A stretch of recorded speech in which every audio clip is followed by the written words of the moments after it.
physical charms of others. Modern no less than ancient history supplies us with many most painful examples of what I refer to. If it were not so, indeed, history would be quite unreadable. I beg your pardon, Gwendolyn. Did you say Ernest? Yes. Oh, but it's not Mr. Ernest Worthing who is my guardian. It is his brother, his elder brother. Ernest never mentioned to me that he had a brother. Well, I am sorry to say that they have not been on good terms for a long time. Ah, that accounts for it.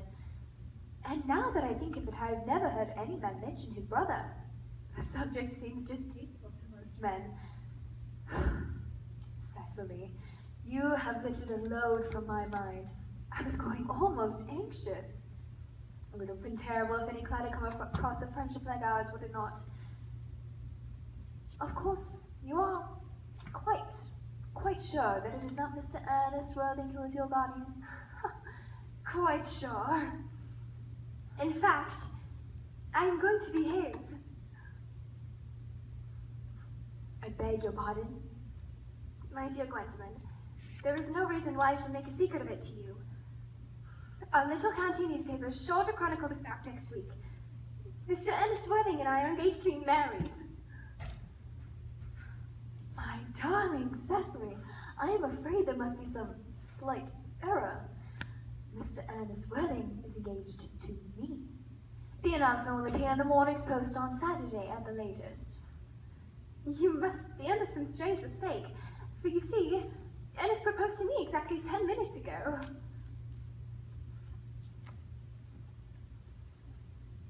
It is certainly very curious, for he asked me to be his wife yesterday afternoon at 5:30. If you would care to verify the incident, pray do so. I never travel without my diary. One should always have something sensational to read in the train. I am so sorry, dear Cecily, if it is any disappointment to you, but I am afraid I have the prior claim. It would distress me more than I can tell you, dear Gwendolyn, if it would cause you any mental or physical anguish, but I feel bound to point out that since Ernest proposed to you, he clearly has changed his mind. If the poor fellow has been entrapped into any foolish promise, I shall consider it my duty to rescue him at once, and with a firm hand. Whatever unfortunate entanglement my dear boy may have gotten himself into, I will never reproach it with him after we are married. Do you allude to me, Miss Cardew, as an entanglement? You are presumptuous. On an occasion of this kind, it becomes more than a moral duty to speak one's mind. It becomes a pleasure. Do you suggest, Miss Fairfax, that I entrapped Ernest into an engagement? How dare you? This is no time for the shallow mask of manners. When I see a spade, I call it a spade. I'm glad to say I've never seen a spade.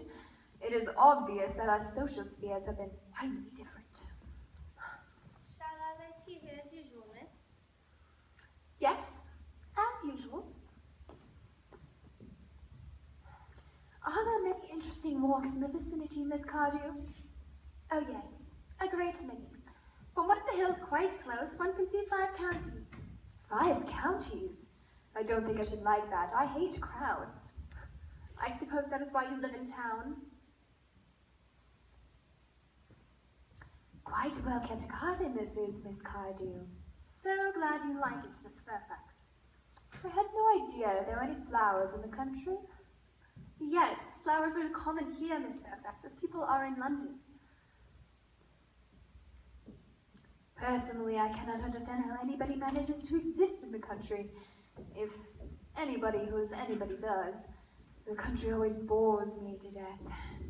Ah, this is what the newspapers call agricultural depression, is it not? I believe the aristocracy are suffering from it just at present. It is almost an epidemic amongst them, I have been told. May I offer you some tea, Miss Fairfax? Thank you.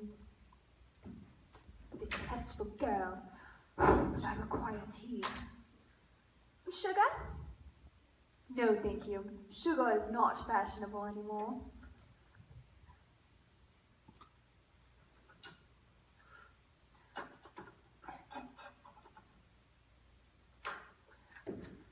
Cake or bread and butter? Bread and butter, please. Cake is rarely seen at the best houses nowadays.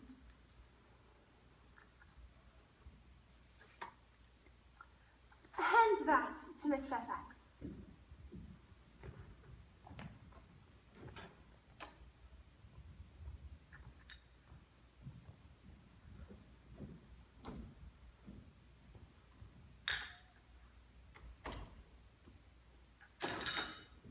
You have filled my tea with lumps of sugar, and though I asked most distinctly for bread and butter, you have given me cake.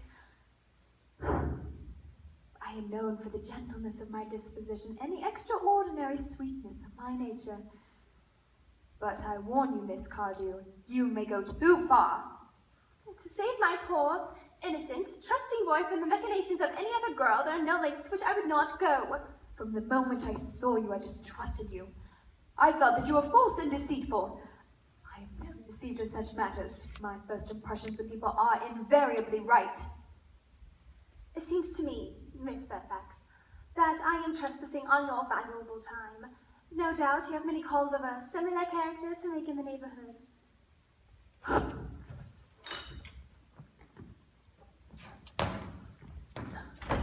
Ernest! My own Ernest! Gwendolyn, darling. A moment. May I ask if you are engaged to be married to this young lady? To dear little Cecily? Why, of course not.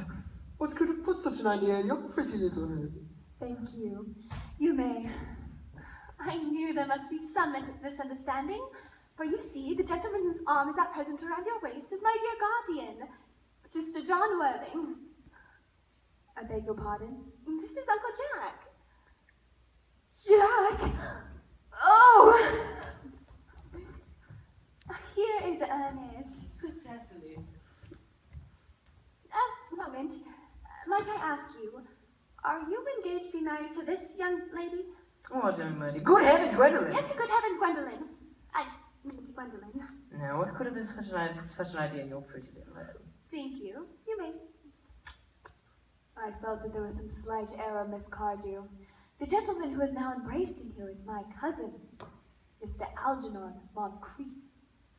Algernon Moncrief? Oh!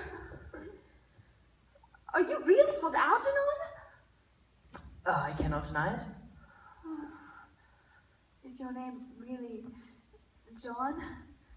I could deny it if I liked. I could deny anything if I liked. But my name certainly is John. It has been John for years. A gross deception has been practiced on the both of us. Oh, my poor wounded Cecily. My sweet wronged Gwendolyn. You will call me sister, will you not? There is just one question I would like to be allowed to ask my guardian. An admirable idea. Mr. Worthing, there is just one question I would like to be permitted to put to you. Where is your brother Ernest? We are both engaged to be married to your brother Ernest, so it is of some importance to us to know where your brother Ernest is at present. Gwendolyn, Cecily, it